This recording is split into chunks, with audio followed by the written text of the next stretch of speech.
Hello, this is Deitre Epps, a partner with Results Leadership Group, and she just spoke to the National Association of Planning Councils Conference.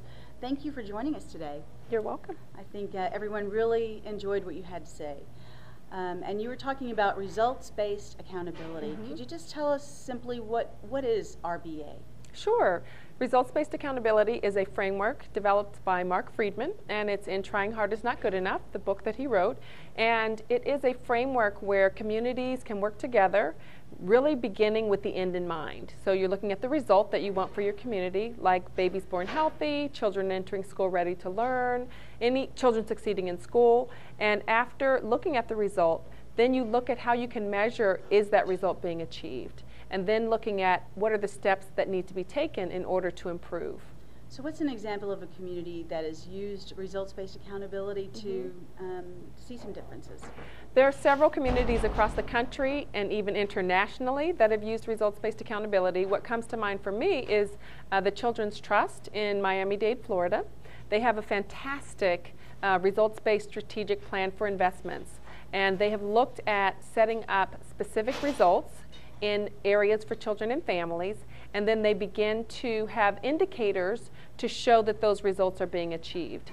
The important piece about that work is that it's very clear from the plan that the Children's Trust is not taking responsibility for achieving those results by themselves, but that other partners in the community have to work together with them as well, even though they're doing significant funding for programs. So results-based accountability is based upon the premise that one organization cannot do it alone. And they are now bringing in partners with a program. For example, they have a Read to Learn partnership with the school system that's really looking at improving third grade reading, but not by themselves, but with the help of the school system, community-based organizations, and other entities that are in the community to support that improvement. Okay, and what are some examples of communities other than that one that are using results-based accountability?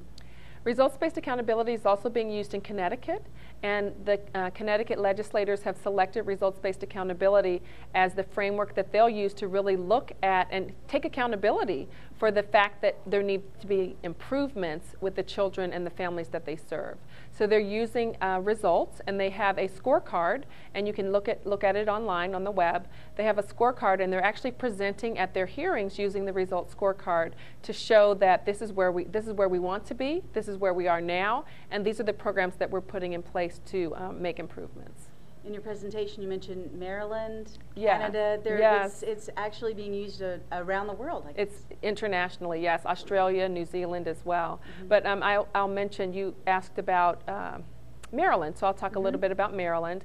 Maryland has a rich history in results-based accountability. Specifically, they have the Governor's Office for Children has used results-based accountability and has set forth 8 result areas. Each result area, again, has indicators, and the various counties within Maryland are all looking at, have used results-based accountability to show what they're doing in their county to make local level improvements, which creates a collective impact across the state so that we're seeing improvements in various indicators. Specifically, children entering school ready to learn is a key indicator that I've worked to and contributed towards for many years.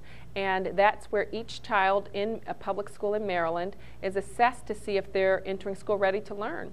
And the teachers do an assessment of the children, so it goes down to the class level, the individual level, the class level, and it's developmentally appropriate across many domains.